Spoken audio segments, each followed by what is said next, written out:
Hello, lovely ladies. I've been meaning to put this video up for some time, and it seems like today is the day. So what I wanted to talk to you a little bit about is some tips for, I suppose, your sexual activity during the menopause. So if you're like me and many other women, you'll have experienced a reduction in your libido and just in your desire for love making. And it's something that has really challenged me, as I was somebody who was very sexually active and I enjoyed lovemaking with Clive. And now I find myself in a very different place in that I don't feel like it a lot of the time. Now, I'm a great one for believing that you must listen to your body and you must be true to you. So if you genuinely don't feel like making love, then by all means, please don't make love. You really, really must listen to that. However, if you feel that you would like to make love, you would like to express love to your partner, you would like to have your partner inside you, but that desire isn't rising in you, you're kind of, I suppose, your want to give, the desire isn't matching that, let's put it that way, then there are some things that you can do that I have found most useful. One of them was a suggestion given to me by my herbalist and Ayurvedic doctor, and that is to start taking saffron. So saffron, here's saffron. I'm just going to take it out because it's this tiny, tiny little strands, like so. They're weenshy, I don't know if you can see them. But anyway, little strands, and they're quite expensive as herbs go.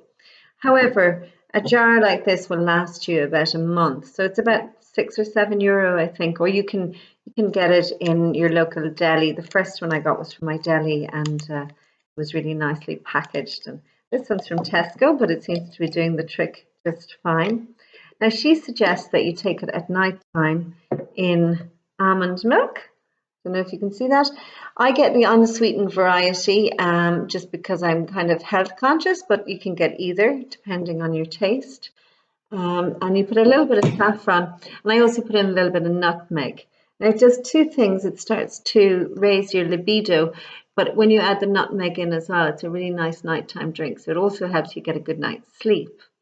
Now I've found it a little bit challenging some nights to take the Alpro, the almond milk, just because it's quite filling and it's like a meal. So if you're taking it at nighttime after your dinner, I find it makes me a bit too full. So sometimes what I'll do is just put a bit of saffron in whatever I'm having for dinner. It doesn't have a really strong taste. So I'll just take a bit, or I'll put it into a cup of tea. So if I'm having my chamomile at nighttime, I'll put in a little bit of saffron. Okay. And it definitely starts to get the juices going, and that kind of feeling, your desire starts to rise and your libido. The second thing that I'm going to recommend is using almond oil when you're lovemaking. I believe you can use coconut oil as well, but I've been using almond oil for quite a while and I really like it. So it serves two purposes. One is to moisten your vagina or your yoni so that you are, sufficiently lubricated, because again, many of us experience vaginal dryness during the menopause. And again, it ebbs and flows. Sometimes you can be quite dry and sometimes not. But this is fun anyway, because what it's really, really nice to do, and it's so loving to do, is for you and your partner to give each other a massage prior to lovemaking. And it can be really sensual. And if before you begin, just that idea of bringing love right into your hands so that everything you do is an expression of love.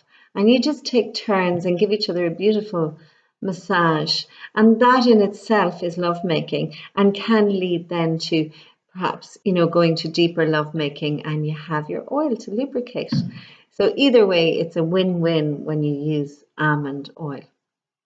So I hope these tips are helpful, and I hope it kind of gets your mojo back a little bit if you're missing it. If you're not missing it, then it's perfectly fine. But I know personally, I love to be able to make love to my man. And there's one more thing actually I'm going to say. Sometimes you're not in the mood, but if you put the bodies together, as Barry Long used to say, the mood will come on you. So sometimes, just extending yourself to that yes and seeing what happens. And if when you put the bodies together, and if when you start lovemaking you still feel it's a no, well then that's okay. You just say no.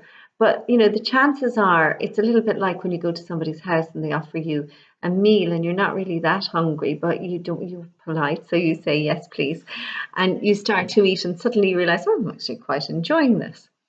So it can be a little bit like that with lovemaking as well, just saying yes sometimes and seeing what happens, being open to what might happen. So yes, I hope this is useful. Look forward to seeing your comments below. And if you enjoy watching me and listening to me, please do subscribe to my channel.